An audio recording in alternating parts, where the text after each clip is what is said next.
Yeah, usually the format of this meeting is sort of an agile inspired roundtable. What we usually do is welcome everybody, do quick introductions, and then we talk about what we have done, what we have planned to do. If we have any roadblocks, anything that's messing us up or preventing the work that we need to get done from being done. And then if we need any resources, so for any ORI projects, is that something that ORI can provide?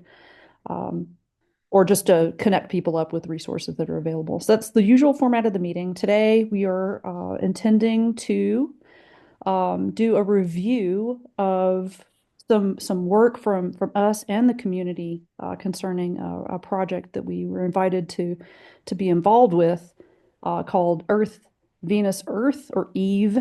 And this is an effort, pretty a broad effort. Turns out there's lots more involved than I thought to bounce a signal off Venus in the same way that you bounce a signal off of the moon. So there's a whole communications sort of history, protocol, activity on the amateur bands for bouncing signals off the moon called EME. Been going on for quite a while, and it's really neat. So, being informed by their experiences and looking at their, experiences with using a planetary body to bounce off signals, then gosh, can we do this for Venus? So that's the main focus of what we're going to do today is to talk about that link budget. But first, we will go ahead and kick off our roundtable. And I'm still looking for Matthew. Matthew should be joining us really soon, and he'll be running the lab notebook, or the Jupiter Lab notebook that has our contributions. And then also Thomas Telkamp is here, and is an expert in this area and much more informed about all of this than any of us, I believe. And thank you very much to Thomas for coming. And I think he has a lot to share, and he also has some contributions that he's made. So in between experts like Thomas and all of the folks here and that at ORI they're going to help further define this link budget and to maybe possibly develop some custom communications protocols. So there is some room here above and beyond the tremendously effective narrowband protocols that we already have access to, like Whisper. So what I'll do is I'll start, and we'll go ahead and we'll just go right ahead into roundtable for anybody that has a report on what they've done for ORI over the last week and what their plans are for the next week, and then roadblocks and resources. And I know that Aaron is limited on time, so Aaron, go ahead and you have the floor. All right. Thanks, Michelle. I have a short update this week. I last week I focused on updating the MSK modulator with the OpenCPI component. I was able to get that updated to the latest version that includes both the I and Q samples, and I ran it through simulation. Still working on ensuring that in XM the simulation looks fine before I move on to the demodulator. So I'll continue doing that same thing this next week with the demodulator, get that up and running, and then hopefully do validate that with simulation in OpenCPI, and then move on to attempting on hardware and see where it goes from there. And then in addition to that, just my long-term goal is getting transceiver support for 809371 for the other project. But that's all I have for this week. No blockers. Wonderful. And everyone who's listening, yeah, Aaron is a leader of the Open CPI project. And if you want to learn more about this amazing project, please go to opencpi.org to find out more. And then, Matthew, would you like to give maybe a recap of maybe what's happening on OPV? Yes, certainly. I don't think there's a lot to report this week, but we are still working through the loop gains and trying to understand why we're having some difficulty getting the link to close going from one Pluto to another, where RF loopback works fine. So we've been, interestingly enough, engaging with some of the AI chatbots like Claude.ai, and it's been helpful to help look at the code and understand what the loop gains look like. It's been really interesting how um, a little freaky in terms of how uncanny it's able to read the code and understand it and make recommendations and give some suggestions about how to move forward, and even provide lock detect mechanisms and offset frequency compensation mechanisms. So I'm still reviewing those things and seeing what, if any of those, that can be applied to the project. And I think there were a couple other things that we'd come up with that we wanted to add. I'm just looking at the to-do list here real quick. Yeah, so I hadn't been able to continue the UVM test bench yet, but we'll hopefully get looking at that again soon. And then with some discussion with Paul about which image was suppressed. And when the complex IQ outputs from the transmitter are suppressing one of the images now. But it's the upper image that was suppressed rather than the lower, and there was no particular reason to choose upper versus lower, but we might have reason in the future to want to use one versus the other as we move this more and more to real world applications. So I think one of the other things we'll need to add is a spectral inversion capability so that we can choose which image to suppress. And so that's something else that's been added to the to-do list. I think that's all I have for the moment. Okay, thank you. No notes. All right, Paul, do you have any updates for us on status of remote lab? No, nothing going on in remote lab so far. There are some things on the shelf to be done, but no progress on that. So I'm away from the remote lab right now, and will be for a couple days probably. So maybe some progress after that. Very good. Double remote then. Okay, so what I'd like to do now is go ahead and let Matthew, if you can, go ahead and share the Jupyter Lab notebook that we've worked up. This is for the project EVE, the Earth, Venus, Earth proposal. And this is sort of same sort of thing as EME, or Earth, Moon, Earth. So this is using a planetary body as a reflector for signals. And we as ORI were asked by the Deep Space Exploration Society to come to their technical meetings and to help however we can. This was communications help, since that's what we do. It was pretty clear that the link budget might have needed some attention, and that's the one area that we could actually contribute. So we went ahead and did. So this is about a week's worth of work, and it is in Python. It's broken down sort of into classes. So each class has a job, and the first class is the general parameters that are fixed for whatever type of target you have. The idea here is that you know some things about your site and you set them. So, your frequency, your power, the antenna diameter, all of the specifics about the antenna itself, pointing and tracking accuracy. We want to determine your LNA noise figure, things like that. So these are things that are probably not going to change. You could do a link budget using this same site, and it would be in a different class, be in a different part. And so we know quite a bit. There's some things that we don't know, and we just keep asking and keep refining. I've asked for previous activity. This would be a DSES site in Colorado, which is they have a really neat big dish. It has some wonderful prior history, 18 meters, so pretty big. So I've asked them because they've done some EME and some other amateur contesting through it. They also do a lot of citizen science and amateur astronomy. So I've asked them for some logs to sort of kind of maybe narrow some things down, and hopefully those are on the way.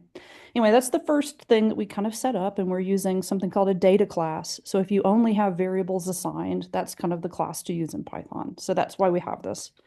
And then after that, we go ahead and we set up our link budget class. Now, this EVE link budget class is targeted. So what it is like we are now going to set up the functions and the variables that are specific for this particular mission or project, or, however you want to think about it. And so, did kind of the best we could here. And we, determine, set up some parameters. We know the radius of Venus. We know, or we think we know, have a pretty good idea about the radar albedo. And then the atmospheric loss there is actually something we did get a provisional link budget from DSES. It turns out that I think the atmospheric loss is already in the radar albedo, but I kept it in there just so we could talk about it and review it. And then the big idea here is that Venus will reflect signal back, but you will also lose some of your signal. So from a link budget perspective, you have some gain and you have some loss. And then further down, we have like the specific transmitter antenna gains. We have all of the various losses. And what we do at the sort of the bottom of this class, after we characterize all of the different losses, that we have a method or a function that calculates the link budget and returns a bunch of stuff. So we return, we can return as much or as little as we want, but what we kind of really want to come out of this particular function is some carrier to noise ratio at some bandwidth. And so that's the job of this particular chunk, is to return that. So once we have that, it's not the end of the story, because that gives you a number to work with. But the choice is now, from a communications perspective, is to pick a modulation, pick a coding, pick a strategy, decide, is the target that you're looking at have lots of Doppler, not a lot of Doppler. There's lots of different things here. So the rest of this sheet is all of the attempts to kind of use this carrier to noise ratio. And so like we wanted to see, what does it look like? It's a really long way to Venus. Like, it's what does it look like when you say, what's the effective distance on the received power and carrier to noise? Like, what exactly are you up against? And so this part and the visualization kind of show you directly.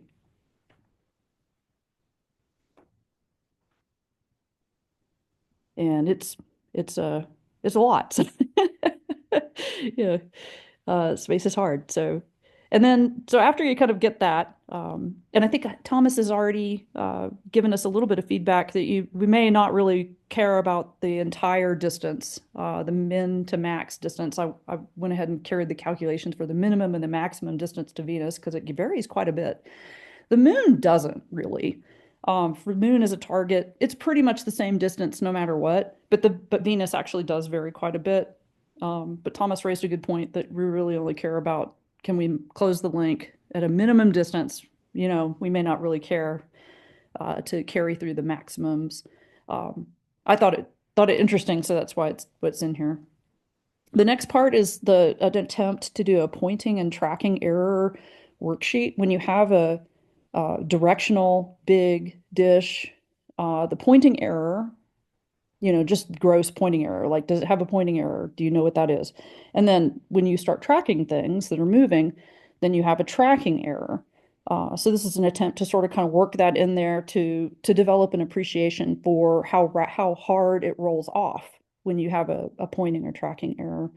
And so there's an attempt here to have some visualizations specifically for a couple of points that you care about, like how much pointing error do you get until you start seeing 1 dB loss? How much pointing error do you have before you start seeing a 3 dB loss? And what does the curve generally look like? And so we wanted to get a handle on that and kind of appreciate it. It looked like when I did some reading here and talked to people that you needed to not just have this pointing error or this pointing loss, but that maybe the tracking error normalized by the beam width was useful. I found that in a couple of references, so I went ahead and tried to do that as well. And it actually gives the same numbers. So I think maybe these two things just need to be combined, or someone that is more well informed about this should come along and tell me about it. So that's this section. And then let's go to the next one. Let's see. Oh yeah, this is where I actually go ahead and calculate the link budget. So what we kind of do is you set up your data class, all your variables. You inherit all of those in each of these cells. You run your calculations, you return it. In order to run the calculations, you need to set up a calculator. So we set up a calculator. We took our definitions. We set up an actual thing that does the verb part of the computer, work, and then go ahead and return it. And so here's what we do. And at our particular bandwidth that we picked, which I think was pretty big, like 100 kilohertz or so, then we have a CNR of negative 62 dB, which is a lot, but we can work with that. So the next thing we try to address here is to talk about what communications modes will work. So we do know about a lot of different modes. And I think Matthew can explain when he takes the floor about some additional modes that need to be added to here and to kind of clean up this chart and to make sure that it works well with the way that we're calculating things so that we can return useful values. So we have a bunch of different modes, and we know, we want to know like what carrier to noise ratio these can essentially help us overcome. And so when we calculate all those and we kind of line them up, and then we run the numbers, then we can make a chart and we can show like kind of exactly, where do they all rank? So along the bottom, this sort of purple thing is your CNR range, for max and min, distance to the Earth. So best case is the higher, the top part of that purple. And when Venus is really far away is the lower part of that purple. So you can see we're not really closing the link with our admittedly draft 1 week of work, kind of naive looking at the world way, still with a receiver noise bandwidth that's kind of high. But you can sort of see how it stacks up, and you can see which modes may have the best bet. Whisper is unnaturally low. We do not reflect the proper power of Whisper there. And there's other modes and even custom modes using different techniques that we're becoming more accustomed to and learning about. So this chart will change and adapt and evolve. But you can see what we have to overcome. This is a significant communications challenge. And then let's see, is there anything below that? Oh yeah, Doppler. Okay, so this is a very naive sort of worksheet for Doppler. All that I did was figure out the orbital velocities and Earth's rotation versus Venus rotation, which are going in the opposite directions. And I added up all these velocities to see like what's the worst possible case Doppler that we get. And it matched up with at least what I found in literature dating back to the 1960s when people were looking at Doppler. But again, it's a very naive, just a single number. And the gross Doppler that you get, like the absolute Doppler difference is not really the worst problem. You can dial out Doppler. If you know your orbital elements, you can point yourself in the spectrum where the signal really is because of the frequency difference. This is done all the time. It's within our grasp. The thing that isn't as easy to deal with is the change in Doppler. And so that's still kind of unknown. It's not reflected in this particular chart, but it will be. So we're going to add that. And I know that Thomas, when he takes the floor, hopefully we'll talk about all of these subjects and more from his perspective. And I think then there's the reflection and loss analysis worksheet. And this was a way to kind of walk through the billboard versus spherical reflector models of bouncing signals off of other things. And we're reasonably happy with that. And those results were folded back into the main class for the link budget. And then a mode analysis, which is absolutely not finished. And this is sort of an attempt to return a visualization telling you yes or no, go or no go, does your particular mode work, knowing everything that you know above you in the worksheet. And if I'm not wrong, I think that might be the final part of it. Oh yeah, there's system noise temperature. Okay, so our sheet from DSES for their site said that they were estimating a system noise temperature of 70 Kelvin, and I know the LNA that they have, and I know some other values, and I ran the numbers, and we came up with 120, which sounds a little high to me. And I think Thomas has some feedback there as well. But we really do need an accurate system noise temperature worksheet. The neat thing about this system noise temperature worksheet is it includes like things like pointing angle and whether or not it's raining or cloudy or clear. These are very simple models. The ITU model is much more detailed and will give you, much more granular results, or sorry, higher resolution results. These are very granular results. They're close, so kind of blocky. Think of it as a Minecraft rather than a HD video view of the world.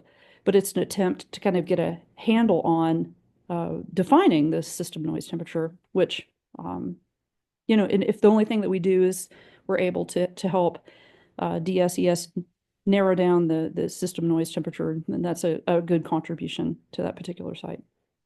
And I think that might be the last part of this. Okay, cool. All right. So what I'm going to do is I'm going to turn the floor over to Matthew to address some of the feedback, and I believe he already has some work that's been done for either a pull request or or review. And then after that, I'd like to invite Thomas to take the floor and share his feedback and ideas, and then talk about maybe some next steps for us to work together to get some really neat things done in communications. All right. Thank you, Michelle. This was really good, I think. And I like the Jupyter Notebook approach. I think it works really well and becomes a nice document that leads you through everything. As far as the modes are, I kind of want to spend some time looking at these modes and the CNRs and SNRs required for them. I had started an update, but it wasn't ready to show yet.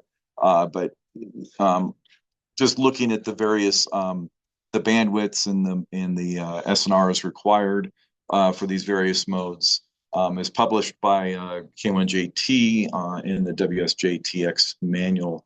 And then when I was looking at that yesterday, there's actually quite a bit more modes there that some that even go down to a detection threshold of minus 44.8 dB in a 2500 hertz reference bandwidth. So one of the things I want to look at here is just kind of trying to update these modes that are available to us now, and then reference them to a common bandwidth, and then from there we can evaluate them more.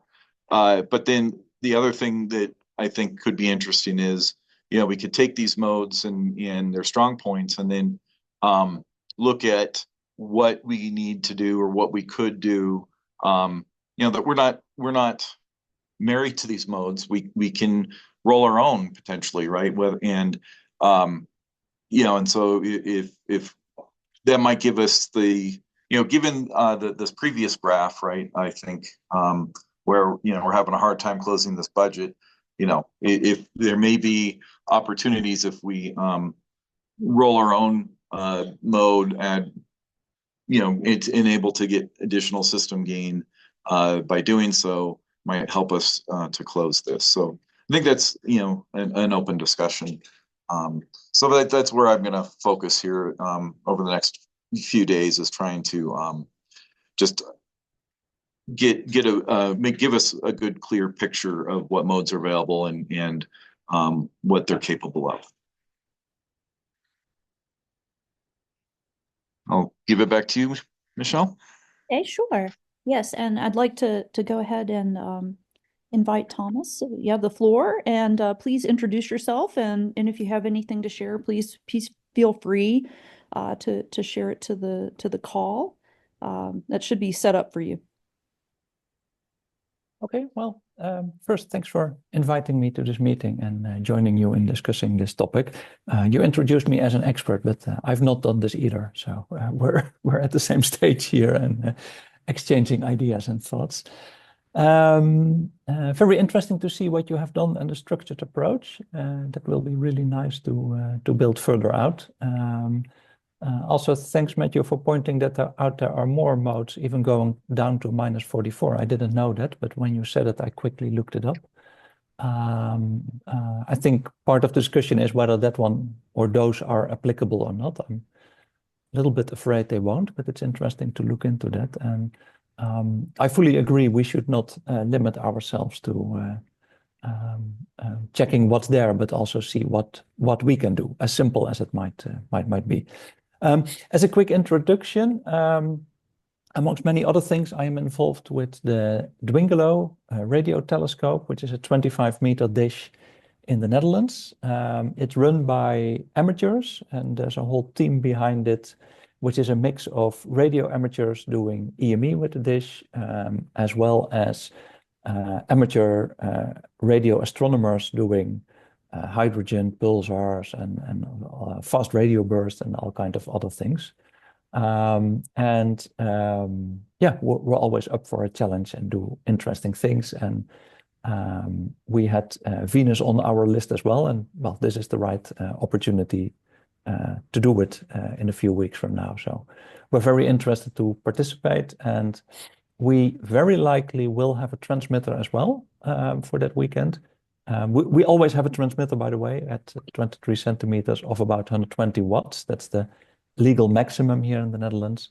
But for this occasion, we think we can get an exception and borrow a 1 kilowatt transmitter, so we can actually join this exercise and even bounce signals to Venus and back to our own dish, because we have something like almost 5 minutes, which is a lot of integration time. So I'm not sure where to exactly start. I had given a few things as feedback on this Jupyter notebook.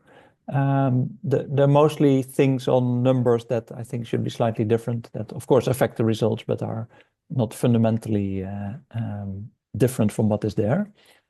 I'm not sure, Michelle, if you want to go over that, or did you want me to show some of the things I have done in the meantime? Oh, either way, I think I'd probably prioritize things that you've done, because or we could go over the specific feedback, but I think you've characterized it really well. You've given us some guidance on making the numbers better, but I think yeah, we'd love to like what you have. Okay, let me see. I guess I can share my screen.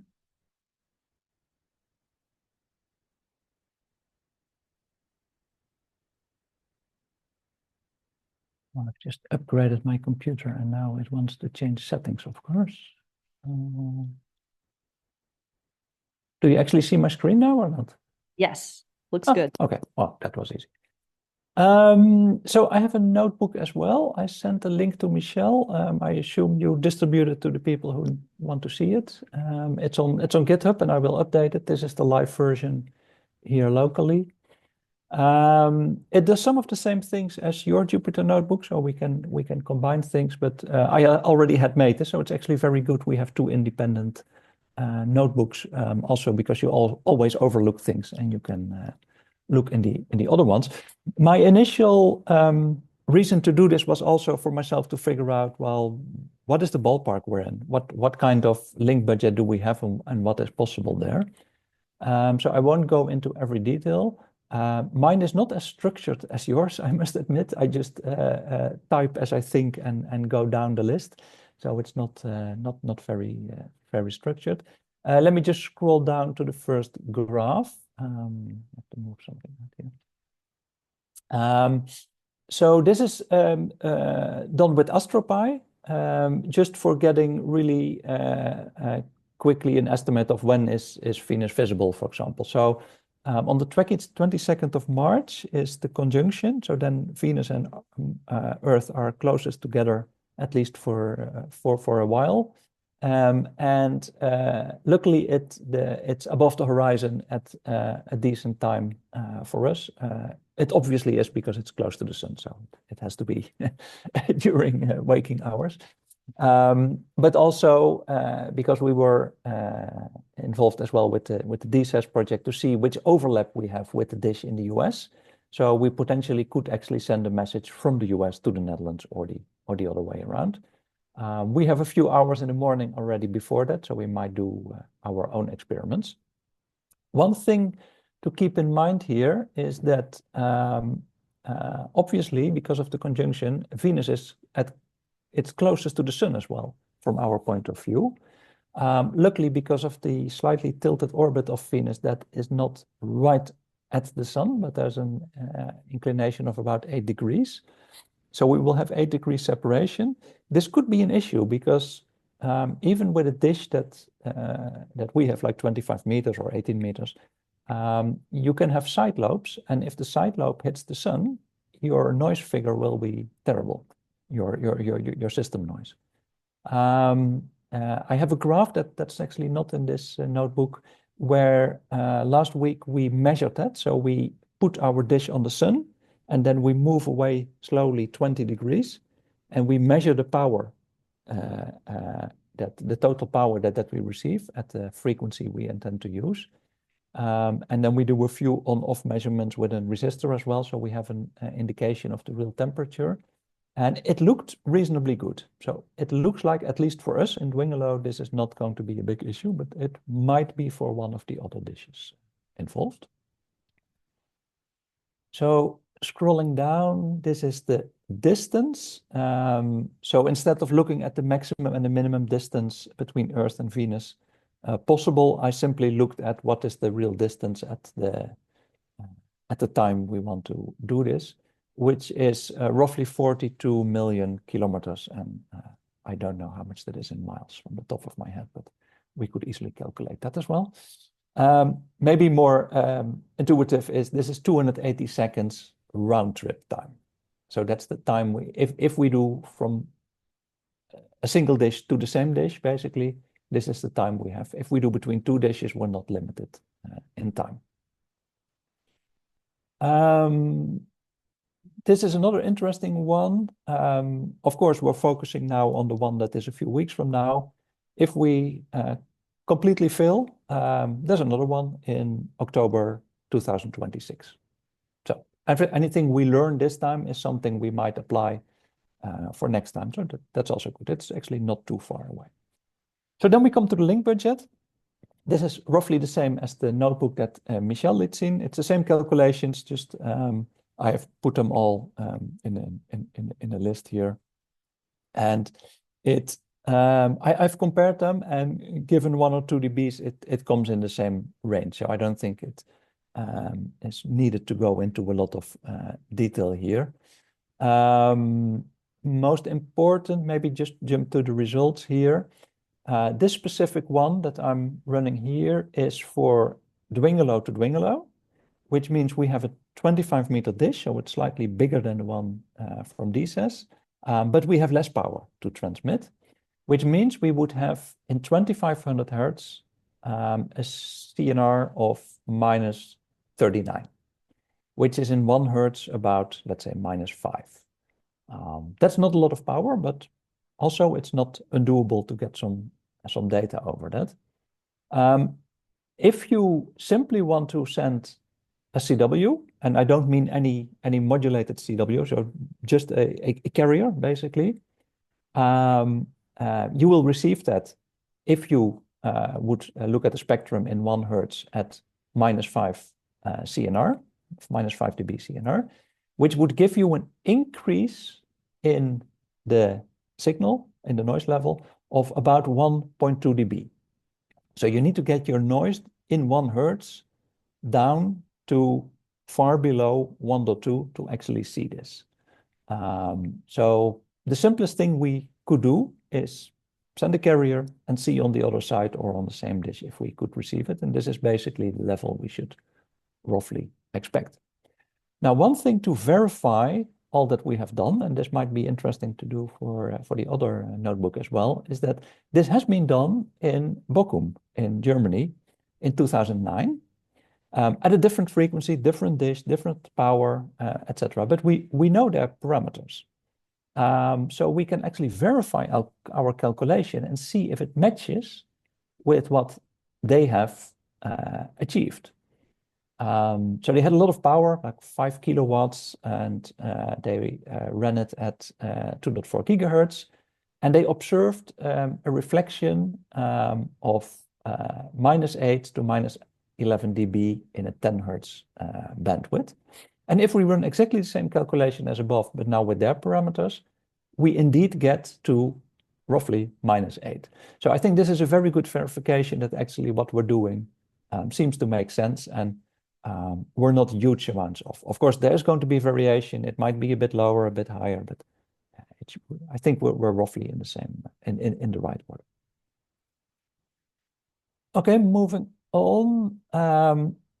So suppose, and I just focus on the carrier now. We should definitely discuss other modulations, but as a starting point, just a single carrier for, say, 5 minutes. We can only integrate this in 1 hertz over 5 minutes if we also keep the carrier within 1 hertz. So on the sending and receiving side, we should be locked to something that is at least stable within 1 hertz over 5 minutes, which is quite a requirement. If you calculate that, I think you need a clock that is accurate, or not accurate, stable to something like 1 to the -13th in frequency. But that's actually doable. My main worry is, what about the Doppler? So Michel already showed, because of the movement of the Earth and Venus and their rotations, the Doppler is basically shifting. So how accurately can we actually calculate that? Now, for doing that, I don't use AstroPi, but I use basically some of the code that is so that's under AstroPi, that AstroPi is using, which is SPICE, which is used by NASA for extremely accurate calculations. And I calculate, I'm just scrolling down to the plots now. Let me first show you this one. The Doppler exactly for the day that we're planning to observe. Now, if we want to get this over 5 minutes within 1 hertz, we need to be extremely accurate. So we need to split the uplink and the downlink. We need to correct for the light time and everything. A lot of that is already in SPICE. That's the really nice thing. It already has functions that correct for light time and the positions at the sky, basically the aberrations and everything based on that. With that, we get a plot like this. Now, the absolute value of the Doppler doesn't really matter because we will compensate for it. As Michel already also said, we need to also track the Doppler over time. So we need to know the Doppler rate as well. So how fast is it changing per second? And we need to correct for that as well. That's all doable, especially if we just capture the data in SIGMF format and do all of this in the post-processing. That should be all doable.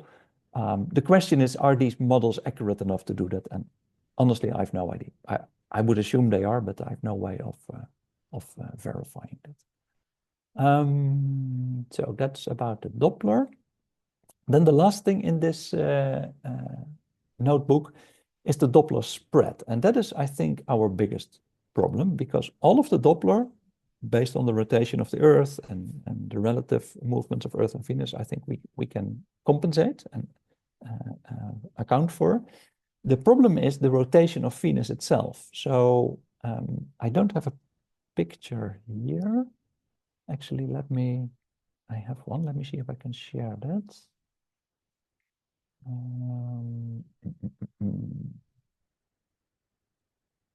Let me stop sharing and share the picture. Yeah, there we go.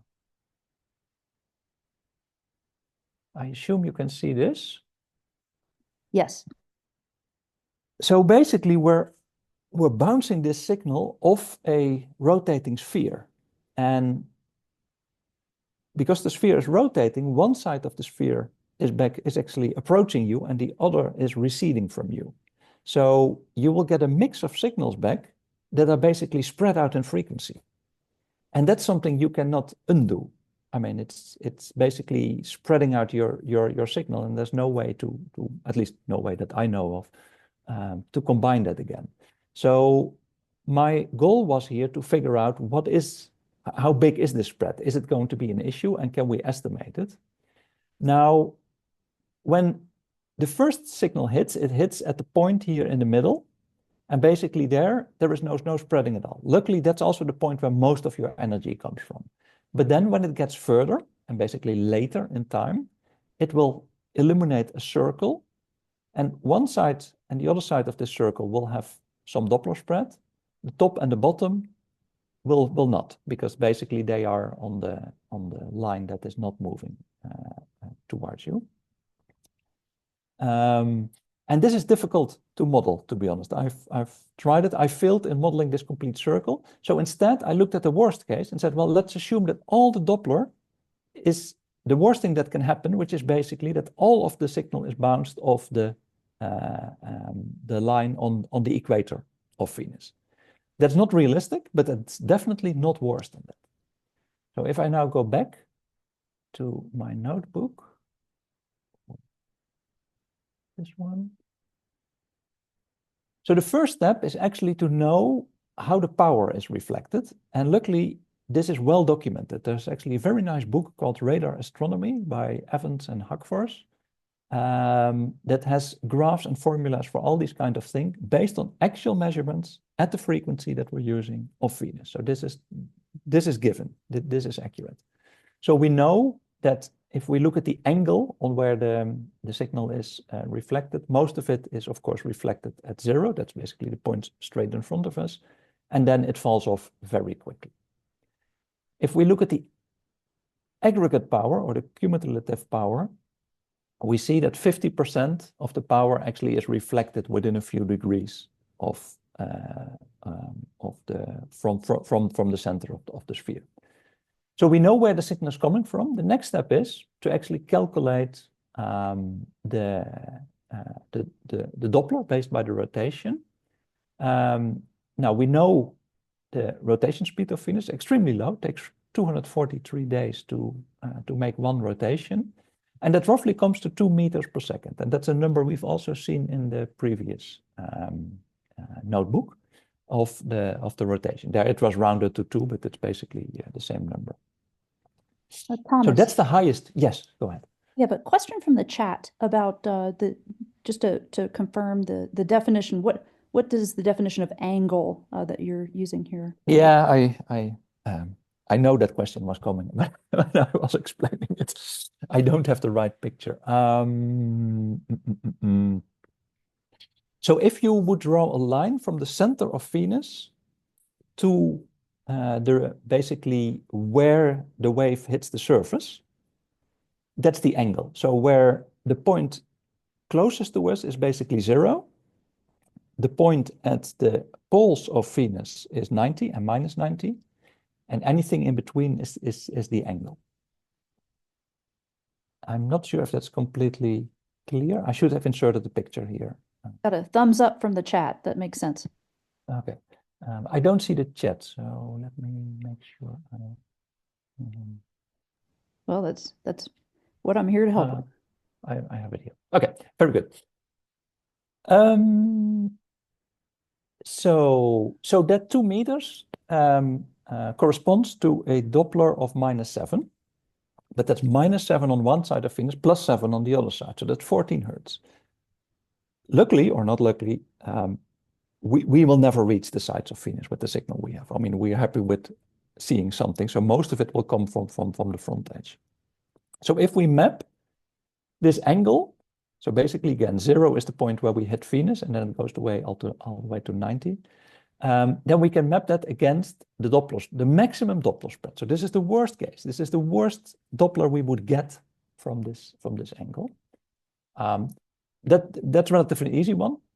And then we combine that with the power profile we have, and I will just scroll to the conclusion. Then we basically have the Doppler spread, the maximum, so it's a worst case, versus the cumulative fraction of the reflected power. So basically 50% of the reflected power seems to be, in the worst case, within 1 Hertz. If I have done this all correctly. So please, any of you who's interested, verify this and comment if you think I made a mistake somewhere. It's very easy to do this wrong. Which sounds okay, but again, our link budget was based on the signal power in 1 Hertz, but this is only 50% of the signal, so that at least 3 dB already is outside of this 1 Hertz. So I'm not sure if this is good news. It basically takes 3 dB of your link budget within 1 Hertz. There might be other ways around that, but that's the conclusion so far. In reality, it will be better, but how much? I don't know. Yeah, I think it's pretty clear that you're examining an absolute worst case just to make sure, and then that it, you know, this is a very hard limit, but I think that's the right place to start. Makes sense to us. Yeah, we can always see if we have time to refine this, and there will always be some experimental part of this anyway. Oh, that's very true. And in comparison to EME, this is not a situation that you see in EME. Earth, Moon, Earth has like a libration issue, a loss. But even though Venus is rotating relatively slowly, it's still rotating, and the spread is going to be a factor. Yeah, so on EME we have actually much more spread, but as you say, from a different reason.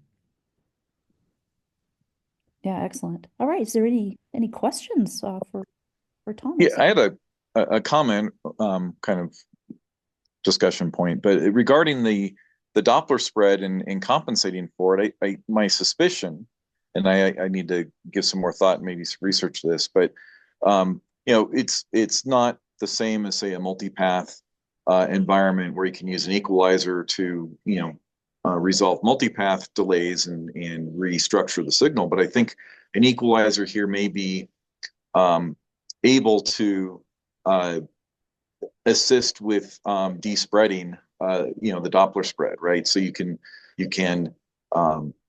gather energy at various frequencies and then basically shift that energy back to zero and then add it back in. And so that would be kind of an equalizer type function. So I think that there should be some ability to despread this Doppler spread and gain back some of that power into the main signal. That would be really interesting. I would be happy to learn more about that on how we could try that. I mean, it's something we can also just artificially try, but yeah, I mean, this would be worth modeling and seeing, if it's doable. But I mean, my experience in broadband modems, we use equalizers to, combat multipaths and comb filter effects from multipaths. So it's not quite the same, but to me, conceptually, it should be similar. That we should be able to despread. We did work years and years ago, potentially as a startup for fiber optic, where you get delay spread in the fiber at the different frequencies, and we were going to build an equalizer at the time to despread, those optical frequencies in the fiber. They get despread because actually the frequencies travel slightly different speeds in the fiber, so you get this kind of, I think it's conceptually, to me, it's a similar spreading mechanism, right, or similar result in the end. And so conceptually you should be able to make an equalizer to reverse those effects. It sounds like there is some similarity, and maybe we can do something with it. Yeah, agree. Interesting. So here's an example. This is an actual measurement. On the left, you see basically the whole signal. So this is a single bounce of the moon, and you see that it's spread over roughly 10 Hertz. But if you look in time, then in the first millisecond or so, you get on the right the blue signal back. But later in time, you nicely see these edges showing up. And that's basically what I've modeled in the previous notebook, is that I assumed that this orange graph is completely on the 2 points here, and there's nothing in the middle. I ignored the part in the middle simply because I didn't know how to model it. But this is basically the effect we're dealing with, both for Venus and for the moon. So this represents the orange is a time delay, right? So Yes. you're getting two Yes. effects here. The signal's coming later, and then you're seeing this Doppler spread as well in that later Exactly. signal. Exactly. That's it. Yeah. And if you combine these two, you basically get the picture here. That's if you use that fact. So you both look at the frequency and the delay, and you map it, and then you can make maps. But this is not what we will be able to do with Venus, I'm afraid.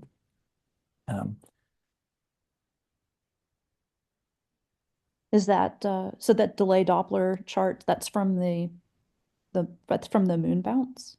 Yeah, that's from the moon. That's basically a 2-second signal that we're analyzing here, which is basically just an autocorrelated sequence. And then it's a pseudo-random sequence, and then we calculate the correlation with the transmitted signal for every frequency and delay offset. And then you get a picture Wow. like this one. That's really neat. Yeah, that makes sense. So sometimes this effect is your friend, sometimes it's your enemy, based on what you want to achieve. Yeah. Well, dealing with delay Doppler kind of brings up something that Matthew found, and we were wondering what you might think of OTFS as sort of a modulation scheme or approach, since that lays out your data on the delay Doppler sort of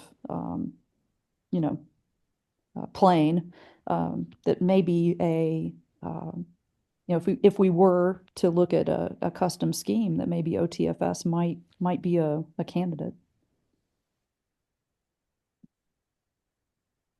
Yes, it could be. I'm not very familiar with it. I'm happy to learn more about it. The only thing I did so far, given the time that I had, was looking at chirps, because they have interesting properties for delay as well.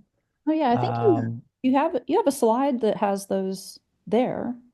Is that, or am I thinking of another presentation? Yeah, I had another notebook. It's probably not worth going through that right now. I mean, everybody can, of course, have a look at it. Maybe I can just share one picture. Where did it go?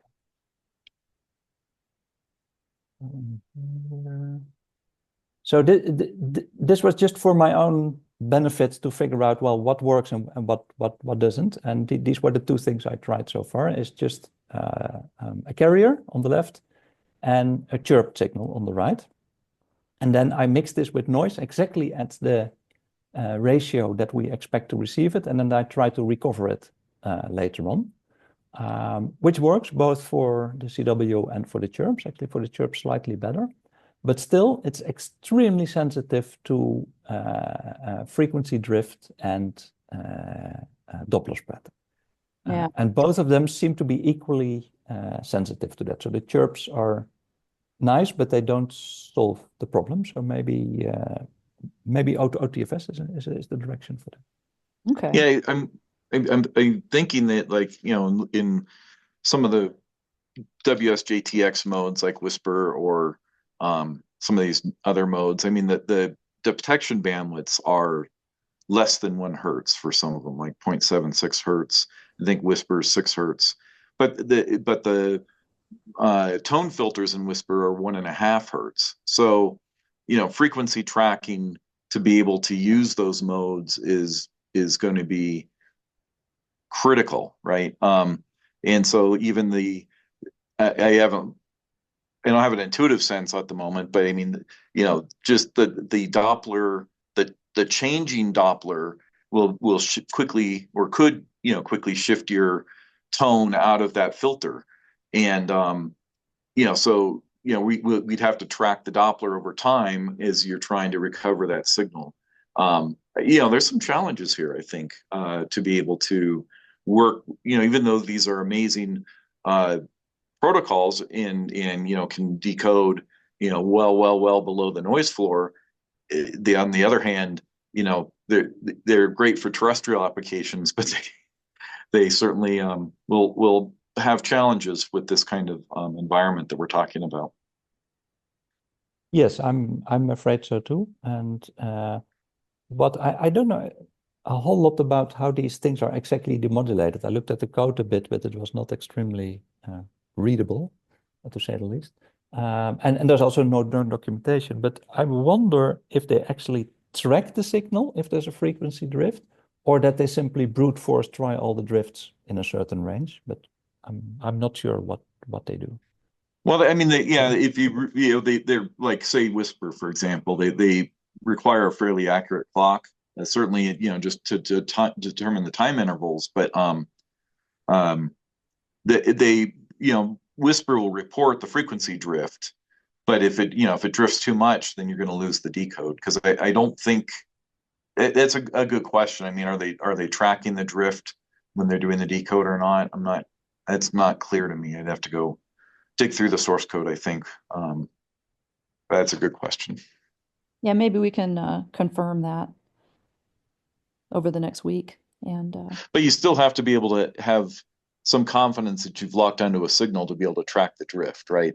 So I mean that's kind of the other challenge is if I have this 1.5 hertz filter and I have I could predict the Doppler shift for that tone, but I'd still want maybe a 10 hertz filter rather than a 1.5 hertz to have some chance, right? I mean, can I predict the Doppler to within a 1 hertz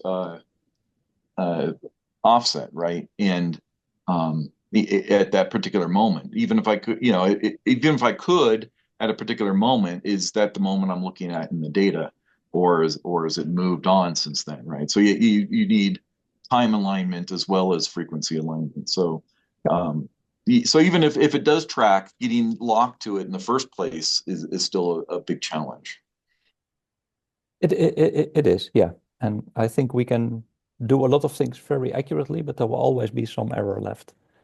Yeah, I guess and that the was question indeed for us is like figuring out what we're capable of, and then getting a little better understanding of what these modes and protocols are capable of, and then seeing how big is that remaining gap. If there isn't one, then that'd be great news. But it definitely sounds like an item to put on action items list. So we have a couple of minutes left. And first of all, I would like to thank everybody that has contributed a very large amount of time and expertise over the past week to make this happen and to keep looking at it. We invite anybody that's interested in this sort of work to please feel welcome and join. And we will meet again. This is a standing meeting that we have, and I think we'll have plenty to talk about next week. So a week from now, Tuesday at 10 a.m., and we'll keep publishing the work and keep incorporating it. And yes, I have distributed your notebook, Thomas, and I'll make sure to also send out a reminder of where it's at, and there is a good reason to maybe not just immediately glom onto it and incorporate everything, because having a independent, two independent link budgets is really pretty powerful. But I probably will not be able to stop myself from looking at it to gain some insight and wisdom calculations. So apologies in advance to you. There will be lots of, I'm sure, very basic questions coming your way from all of us. I'd like to pause to give to James. James Blanton, welcome to you. James and Pete, any opportunities to ask questions? And Paul, if you have any comments or questions before we close, then please go ahead. You have the floor. All right. Well, thank you. Thank you to all. And we'll be, oh, yes, James says, sorry, no microphone, but I just wanted to welcome you, James, and thank you very much for your participation and interest. This meeting is cross-listed with several IEEE societies through the San Diego section of IEEE. So just would like to say thank you very much for the support from IEEE. And we look forward to sharing more progress over the next week at our next meeting. And I'll see you all in email or Slack. So thank you again for joining, and we'll close for today.